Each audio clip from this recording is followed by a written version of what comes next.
Hello friends, welcome back to our channel DRX Medihelp. दोस्तों, आज की इस वीडियो में हम बात करेंगे कप सिरप्स के बारे में। दोस्तों, ये जो कप सिरप होती है, आपके लिए कौन सी कप सिरप बेस्ट रहेगी, आपको कौन सा कफ है, आपको ड्राई कफ है या आपको वेट कफ है, तो वो सभी जानकारी आज की इस वीडियो में जानेंगे कि ड्राई कफ है तो उसमें कौन सी सिरप दी जाती है, क्या कॉम्बिनेशन होता है, तथा वेट कफ दी जाती है यानी कि जो बलगम वाली खांसी होती है उसमें कौन सी सिरप दी जाती है और उसमें क्या क्या कॉम्बिनेशन होता है, कैसे काम करती है और मार्केट में आपको किस किस नाम से ये जो सिरप्स हैं वो मिल जाती हैं। तो चलिए फ्रेंड्स, वीडियो को स्टार्ट करते हैं। दोस्तों, अगर आप हमारे इस चैनल पर पहली बार विजिट कर रहे हैं तो चैनल को सब्सक्राइब करके अपना प्यार जरूर दिखाएं।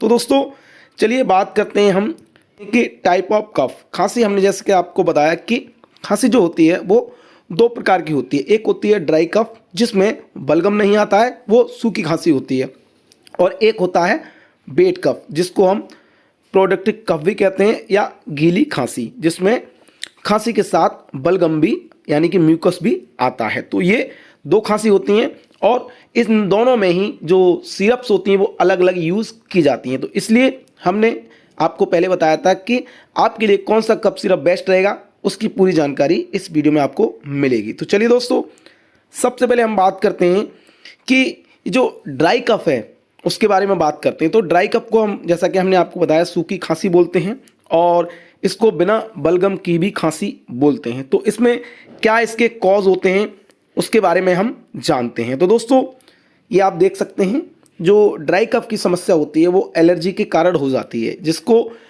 बहुत ज़्यादा एलर्जी की समस्या है तब ऐसी कंडीशन में सूखी खांसी हो जाती है। उसके अलावा पॉल्यूशन और डस्ट यानी कि किसी को धूल मिट्टी से हो जाती है, ज़्यादा प्रदूषण है, पॉल्यूशन वाले एरिया में रह रहा है तो वहाँ पर उसकी वजह से ड्राई कफ की समस्या हो जाती है। उसके अलावा तीसरा रीज़न होता है ड्राइनेस इन ट्रैक्वा। जो ट्रैक्वा होता है, गला होता है, उसमें बहुत ज़्यादा सूखापन आ गया है, ड्राई हो गया है, उसकी वजह से भी ये सूखी खांसी की समस्या होती है। दैन इसके अलावा दोस्तों, फोर्थ रीज़न हो सकता है कि बैक्टीरियल इन्फेक्शन हो, उसकी वजह से भी ये जो ड्राई कफ है वो हो जाता है। उसके अलावा वायरल इन्फेक्शन है, वहाँ भी हो जाता है, तथा अस्थमा। तो ये इसके कुछ कॉज होते हैं जिसमें ड्राई कफ होने की संभावना रहती है। तो फ्रेंड्स, अब हम बात करते हैं कि अगर ड्राई कफ की समस्या आपको है, आपके घर में किसी को भी है, तब आप कैसे पहचानेंगे कि ड्राई कफ वाली सिरप कौन सी होती है। तो उसके लिए दोस्तों मैं आपको ये पूरा डिटेल में बताऊंगा। तो आप देख सकते हैं, जो भी ड्राई कफ आपने देखा होगा मार्केट में तो DX या D लास्ट में लिखा होता है। तो उसमें जो कॉम्बिनेशन होता है वो दोस्तों होता है डेक्स्ट्रोमेथार्फन, फिनाइल एफ्रीन तथा क्लोरोफेनेरामिन मैलेट। तो ये तीन कॉम्बिनेशन होते हैं हर ड्राई कफ सिरप में। दोस्तों, इन तीनों के क्या क्या काम होते हैं, चलिए उसके बारे में आपको डिटेल में बताता हूँ। फ्रेंड्स, ये आप देख रहे हैं सबसे पहला जो कि है डेक्स्ट्रोमेथार्फन। डेक्स्ट्रोमेथार्फन इज ए कफ सप्रेंट यानी कि ये एक एंटीटसिव है जो कि आपके माइंड में यानी कि CNS होता है, जो सेंटर नर्वस सिस्टम होता है, उस पर काम करता है। ये क्या करता है कि आपके माइंड में जो कफ सरफेस एरिया है उसको प्रेस कर देता है, जिससे आपको बार बार जो खांसी आ रही है वो नहीं आती है। उसके अलावा जो फिनाइल एफ्रीन है वो है नेजल डीकंजेस्टेंट यानी कि खांसी के साथ साथ आपने देखा होगा एलर्जी के कारण किसी किसी व्यक्ति के जो नोज़ होती है ना, नोज़ बंद हो जाती हैं यानी कि नेजल्स जो है ब्लॉक हो जाते हैं, उनमें इन्फ्लामेशन हो जाती है। तो ये इन्फ्लामेशन को रिड्यूस करके उन नेजल्स को खोलने का काम करती है, जिससे क्या होता है, व्यक्ति को सांस लेने में या नाक बंद होने की समस्या नहीं रहती है और सांस लेने में उसको आसानी होती है। इसके अलावा दोस्तों, तीसरा इंडिकेशन है जो कि है क्लोरोफेनेरामिन मैलेट।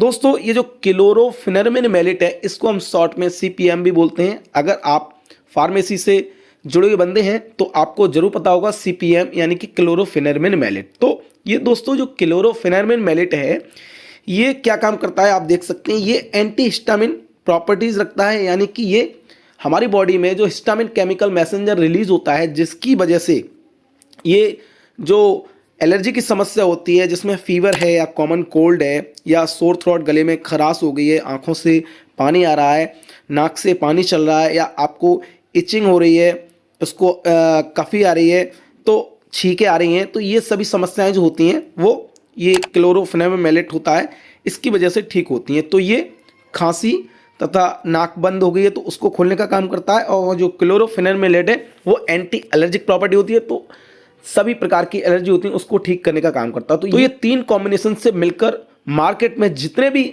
ड्राई कफ सिरप आते हैं उनमें आपको देखने को मिल जाएंगे। तो जब भी आप अगर मार्केट में जाते हैं तो आपको अगर ड्राई कफ है तो आपको देखना है कि उसमें डेक्सोमेथार्फन है, फिनाइलएफ्रिन है और सीपीएम है, तो आपको ये ड्राई कफ यानी कि सूखी खांसी में यूज होने वाली कफ सिरप है। तो चलिए मैं आपको कुछ इसके ब्रांड दिखा देता हूं जो कि आपको मार्केट में मिल जाएंगे। ये मार्केट में आपको बहुत सारे ब्रांड मिलेंगे, लेकिन मैं आपको कुछ पॉपुलर ब्रांड नेम आपको बता देता हूं। तो दोस्तों ये आप देख सकते हैं कोडिस्टार, जो कि मैनकाइंड फार्मा द्वारा निर्मित किया जाता है।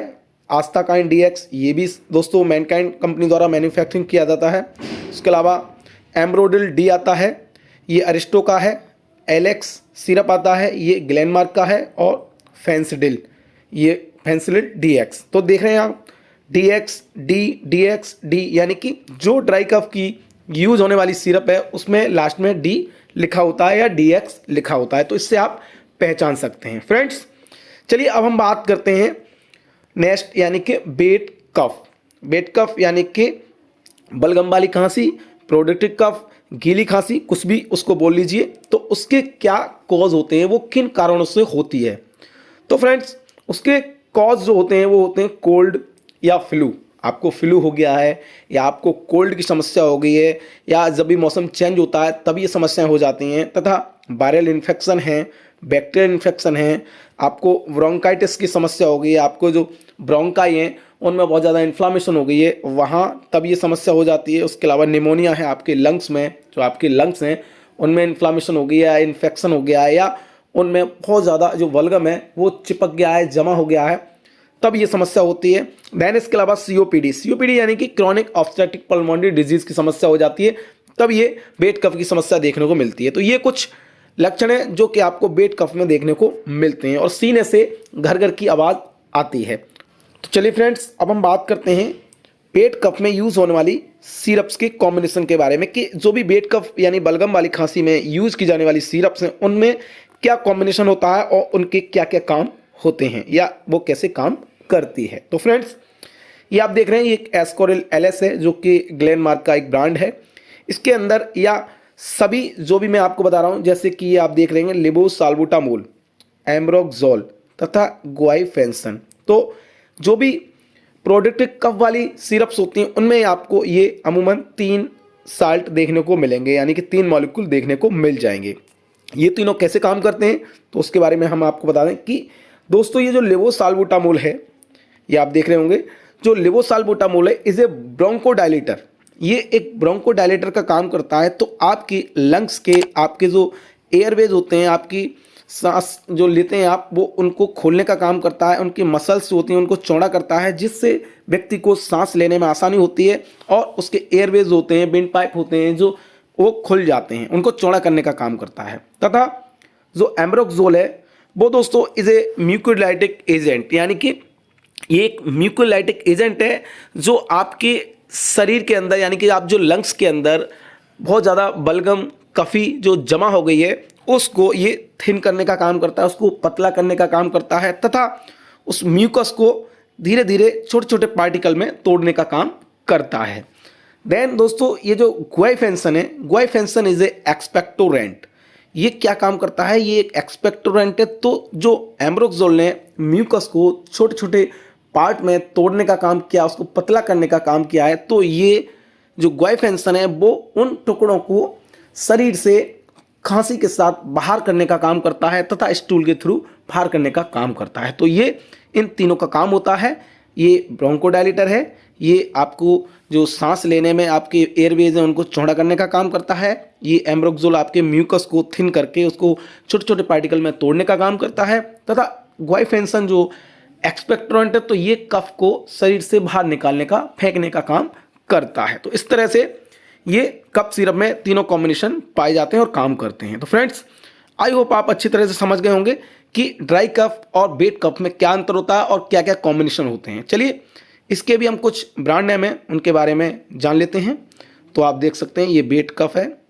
इसमें यूज़ होने वाले जो भी सिरप्स हैं वो आप देख सकते हैं। ये कफरिल एलएस है जो कि मैड मैनोर कंपनी द्वारा बनाया जाता है। ये एस्कोरिल एलएस है, ये सबसे ज़्यादा बिकने वाला सिरप है, प्रमुख ब्रांड है। चेरिकॉफ एलएस है, सबके लास्ट में आपको एलएस देखने को मिलेगा। ये एप्का कंपनी बनाती है जो कि है सॉल्विन एलएस, और ये आस्था काइंड एलएस।